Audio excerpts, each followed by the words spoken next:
مسئلہ یہ ہے کہ پاکستان میں فیک نیوز کوئی جرم نہیں ہے۔ پاکستان کی عدالتیں فیک نیوز پر کوئی سزا نہیں دیتی ہیں۔ جن پر بھی مقدمہ بنایا جائے ان کی 10,000 روپے مچلقوں پر ضمانت ہو جاتی ہے، اور پھر کئی کئی سال مقدمات کا فیصلہ نہیں ہوتا اور وہ لوگ آزاد پھرتے رہتے ہیں اور مزید فیک نیوز پھیلاتے ہیں۔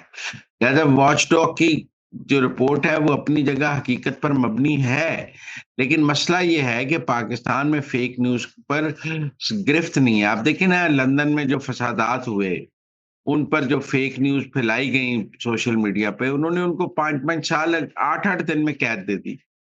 صرف سوشل میڈیا کی پوسٹ پر 5 5 سال قید دی گئی ہے۔ ایک میئر کی بیگم کو قید دی گئی ہے کہ اس نے نفرت پھیلائی ہے۔ تو یہاں پاکستان میں تو نہیں، پاکستان کی عدالتیں فیک نیوز سے پر اتنی جلدی سزائیں دیتی اور نہ ہی اس کو کوئی جرم سمجھتی ہیں۔ مسئلہ یہ ہے کہ پاکستان کی عدالتیں فیک نیوز کا مقدمہ بن بھی جائے تو اس پر سزائیں نہیں دیتی ہیں۔